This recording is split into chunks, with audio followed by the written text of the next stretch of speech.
शान्ताकारं भुजगशयनं पद्मनाभं सुरेशं विश्वाधारं गगनसदृशं मेघवर्णं शुभांगं लक्ष्मीकान्तं कमलनयनं योगिभिर्ध्यानगम्यं वन्दे विष्णुभवभयहरं सर्वलोकैकनाथं सर्वलोकैकनाथं। प्रभु पता परमात्मा के पावन शरणाचार में भगवान बिंदुओं में रह करके इन्हीं जो प्रभु का जब भजन करते हैं, सचिंतन करते हैं, उनके आकार को पहचानने के लिए हमें आपको जो है उनके स्वरूप को पहले जानना विशेष आवश्यक है। जब तक स्वरूप को नहीं जानेंगे आप, तब तक आप में भाव उत्पन्न नहीं होगा। आखिर भाव परमपिता परमात्मा में बन तो गया, लेकिन परमात्मा के स्वरूप का पहचान नहीं मालूम है। और जब परमात्मा की जब तक स्वरूप की पहचान नहीं मालूम होगी, तब तक हमने जानेंगे कैसे परमात्मा का स्वरूप क्या है।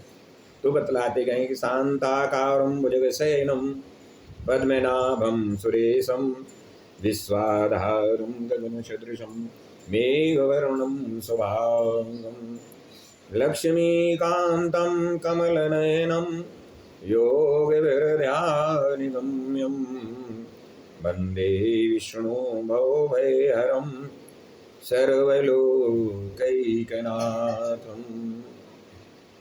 आखिर परमपिता परमात्मा विष्णु जी जो है ना, जिनका आकार शांत है, और परमपिता परमात्मा भुजगशयनं पद्मनाभं सुरेशम, यानी ब्रह्मा जी की नाभि से जो कि उत्पन्न हुए हैं और उसी से उत्पत्ति के कारण बन गई, जो शयन सैया भया तैर कर शयन करते हैं।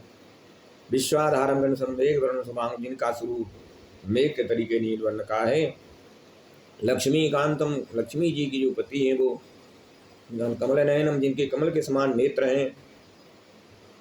विष्णु ध्यान, आखिर वही विष्णु परम पिता परमात्मा जो सब परमात्मा में तन्लिग्न रहने वाले, आखिर उनके आकार को लेते हुए विश्वाधारम गगन सरसम मेघ वर्ण शुभांगम, जो विश्व के आधार हैं।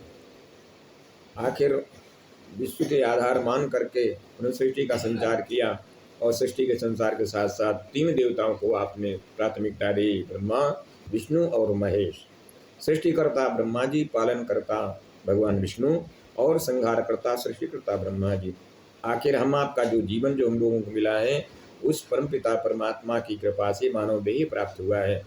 और जब मानव देह व्यक्ति को प्राप्त हो जाता है, तो मानव जीवन एक ऐसा जीवन है जो सर्वोपरि सर्वश्रेष्ठ माना जाता है।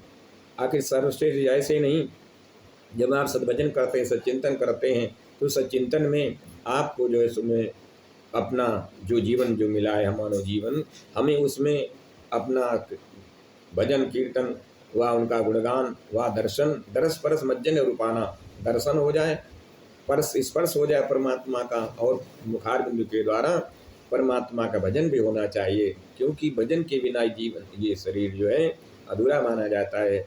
और जब सार्थक जीवन को हमें बनाना है, तो हम उनके शरण में रह करके उनका चिंतन यदि करते हैं, तो हमें उस मानव जीवन पाने का पुनः अधिकार प्राप्त होगा। जीवन तो जन्म तो हर पक्षी भी ले लेता है, लेकिन नहीं, जो मनुष्य जीवन जो हमको मिला है मानव को, तो मानव जीवन सर्वोपरि सर्वश्रेष्ठ बतलाते हैं।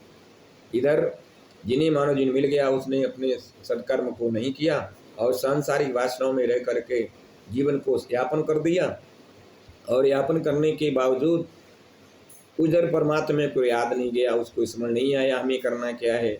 आखिर देह धरे कर यह फल भाई, अगर देह जीवन जो मिला है इसका फल यही है कि आखिर पुनः हमें जीवन पाना है, तो हम भगवत प्राप्ति के लिए कुछ सत्कर्म ऐसे करें जो कि हमें जीवन पुनः नया स्वरूप प्राप्त हो जाए। और मैंने नया स्वरूप प्राप्त होने का मतलब है कि या तो जप करें, या तो साधना करें, या तो भगवत कथा श्रवण करें, या कथा बोलें। इस प्रकार रह करके जो है या भजन करें भगवान का, ये एक साधन होते हैं। क्योंकि मानव जीवन पाने के लिए हमें इन सब कार्यों करना बहुत जरूरी रहता है, अन्यथा यहाँ भी हमें मार्ग सच्चा मिल जाएगा, उधर भी मार्ग सच्चा मिल जाएगा। कहते भी हैं कि क्षण भंगुर जीवन की कलिका, कली प्रात को जान खिली न खिली। मलया गिर की सुच शीतल मंद, सुगंध समीर चली न चली।